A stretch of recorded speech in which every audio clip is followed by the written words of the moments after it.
beliau menjelaskan ya versi polisi ya, dan kemudian kita sepakati waktu itu nanti akan didalami satu persatu oleh Komnas HAM, misalnya soal hasil otopsinya seperti apa, termasuk akses kami untuk memeriksa juga petugas itu kan, kita kan perlu tanya itu pada petugas kan? Karena ada hal-hal yang sebetulnya ini krusial gitu. Ada 4 orang misalnya dikatakan dalam penjelasan rekonstruksi itu kan, itu pada tahap awalnya kan mereka masih hidup ya.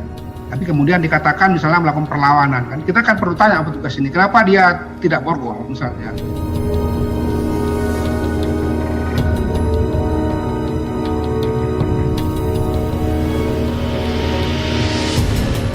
Saya mau pakai fakta dari rekonstruksi sendiri.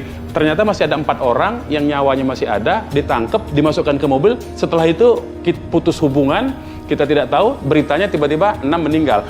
Jadi ini hal-hal menurut saya yang perlu diselidiki dari faktanya saja, yaitu dari luka yang diarahkan semua, terarah semua ke jantung. Itu titik mematikan.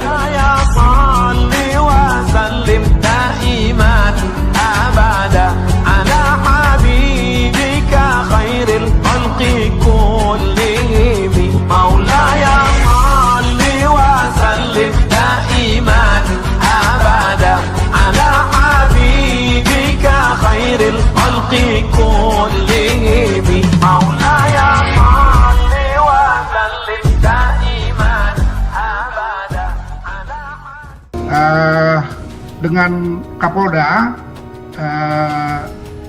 beliau menjelaskan ya versi polisi ya, dan kemudian kita sepakati waktu itu nanti akan didalami satu persatu oleh Komnas HAM, misalnya soal hasil otopsinya seperti apa, termasuk akses kami untuk memeriksa juga petugas itu kan, kita kan perlu tanya itu pada petugas karena ada hal-hal yang sebetulnya ini krusial gitu. Ada 4 orang misalnya dikatakan dalam penjelasan rekonstruksi itu kan, itu pada tahap awalnya kan mereka masih hidup ya. Tapi kemudian dikatakan misalnya melakukan perlawanan kan, kita kan perlu tanya petugas ini kenapa dia tidak borgol misalnya, kenapa jumlah 4 orang dalam mobil itu sementara polisi katanya 3 orang, apa itu lazim? Itu kita akan tanya semua apa yang sebetulnya terjadi ya. Tim dokter forensik yang melakukan otopsi terhadap jasad 6 orang Laskar FPI pengawal Habib Rizik menjalani pemeriksaan di Komisi Nasional HAM selama 4 jam. Begitu selesai, mereka enggan menyampaikan keterangan pada wartawan. Pantauan dari kami, tim dokter itu mendatangi kantor Komnas HAM, Menteng, Jakarta Pusat, sekitar pukul 10 waktu Indonesia Barat. Pemeriksaan selesai sekitar pukul 14.15 dan mereka langsung pergi keluar dari gedung itu. Begitu ditanya wartawan, tim dokter yang berasal dari Rumah Sakit Polri itu tak mau menjawab sepatah kata pun. Mereka langsung berjalan masuk ke mobil dan langsung pergi meninggalkan gedung. Komisioner Komnas HAM, Hairul Anam yang menerima mereka mengatakan, tim dokter forensik itu terdiri dari 3 dokter yang melakukan otopsi, pimpinan forensik, dan dari pihak Reskrim Polri. Anam menyebut tim itu memberikan keterangan mengenai proses otopsi yang dilakukan sejak awal jenazah wafat. Kepada pihak Komnas HAM, Ana mengaku ditunjukkan sejumlah foto beserta keterangan kondisi jenazah. Ia juga melakukan pengecekan terhadap berbagai titik yang dianggap janggal oleh sejumlah pihak. Kendati demikian, Ana menyatakan pihaknya tak bisa menyebutkan adanya bukti yang menunjukkan kebenaran dari peristiwa ini.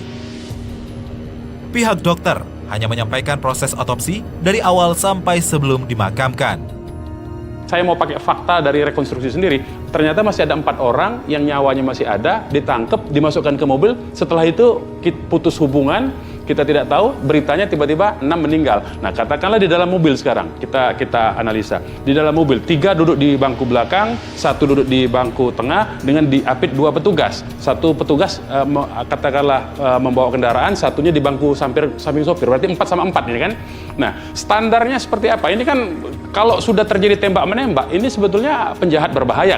Dalam tanda kutip ya, kalau mengikuti logika itu. Seharusnya kan diperketat. Apalagi mereka sudah disuruh tengkurap dan diinjak kepalanya menurut keterangan itu. Nah, cara melawan dia di belakang. Sekarang kita lihat, tadi ada luka tembak. Luka tembaknya semua sama di dada kiri. Kalau terjadi perlawanan, berusaha merebut senjata, artinya posisi yang mau merebut senjata dalam posisi sebelah kanan. Jadi posisi di sini kan, senjata bisa taruh di sini kan, di sini. Kalau katakanlah petugas yang mau melumpuhkan, dia nembaknya kemana? Kalau ke sini kan kenanya di sini, di kepala. Kalau dia ini bangku, ini pembatas bangku, mencoba merebut, berarti ditembaknya ke sini kan? Jadi ini hal-hal menurut saya yang perlu diselidiki dari faktanya saja, yaitu dari luka yang diarahkan semua, terarah semua ke jantung. Itu titik mematikan, Mbak Nana. Bukan tembakan tidak sengaja. Semuanya ada di jantung yang mematikan itu.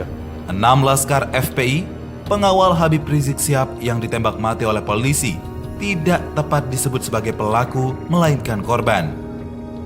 Begitu yang disampaikan kuasa hukum 6 laskar FPI, Munarman, menanggapi perkembangan penanganan perkara peristiwa kilometer 50 tol Jakarta Cikampek. Menurut Munarman, penanganan perkara yang dilakukan pihak kepolisian dengan menggunakan ketentuan pasal 170 KUHP, junto pasal 1 ayat 1 dan ayat 2 Undang-Undang Darurat nomor 12 tahun 51 dan atau pasal 214 KUHP dan atau pasal 216 KUHP adalah tidak tepat. Munarman pun menyoroti hukum acara pidana yang dianggapnya ketika tersangka meninggal dunia, maka penanganan perkara tidak bisa dilanjutkan.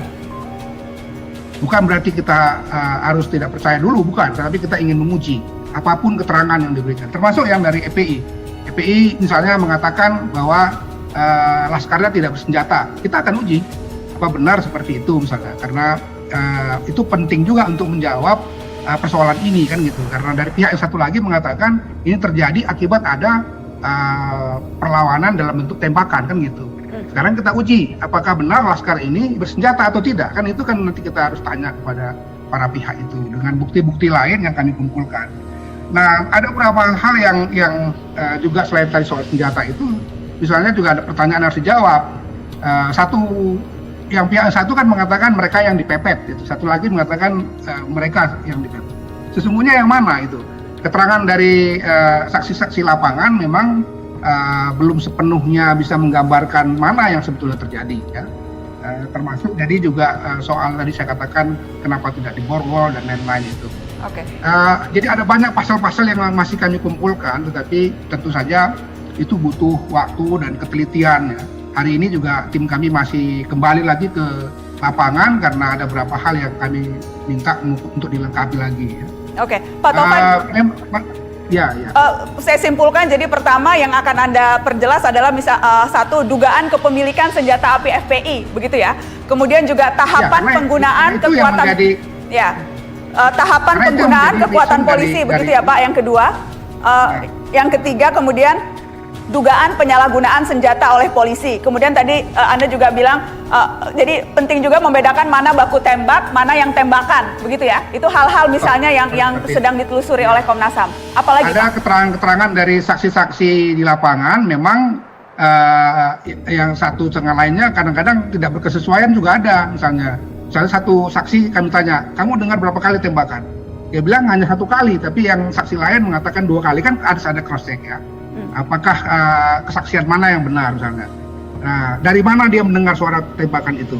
Apakah dari satu arah yang sama atau dari 2 arah? Karena mereka melihat memang ada kendaraan yang saling berhadapan di situ. Itu perlu untuk menjawab sesungguhnya apa yang terjadi pada malam itu.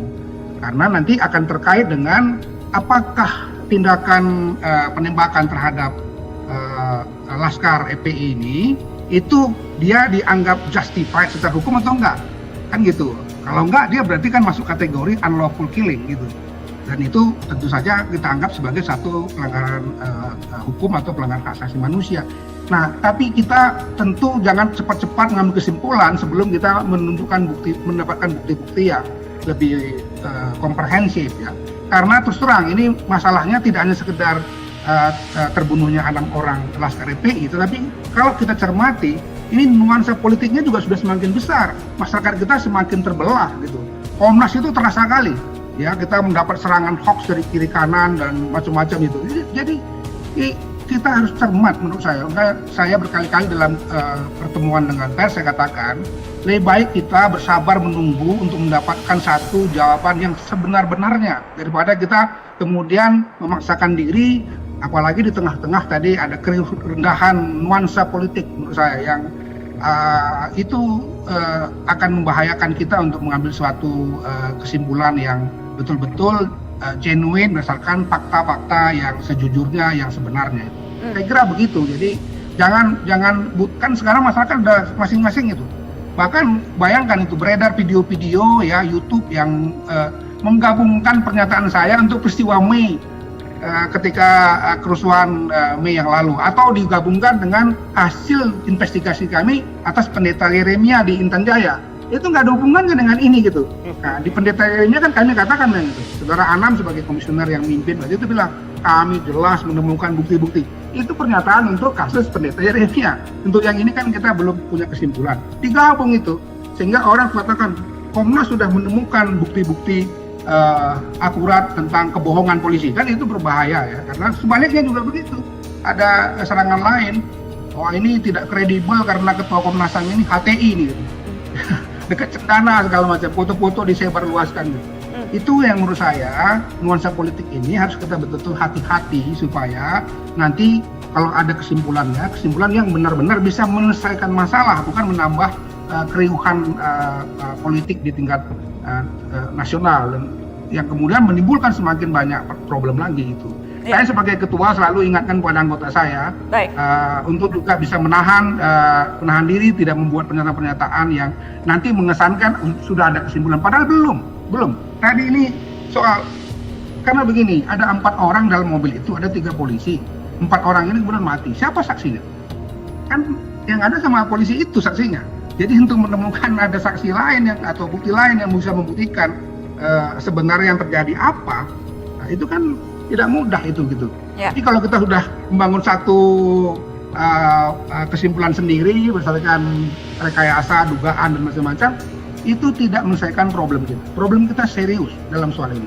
Sebetulnya tidak hanya soal terbunuhnya 6 orang ini, tapi kan juga kasusnya Habib Rizik sendiri dan macam-macam itu juga sebetulnya menjadi nuansa politik yang sekali lagi kalau kita tidak cermat, ini sebetulnya akan membahayakan bagi bangsa kita. Baik.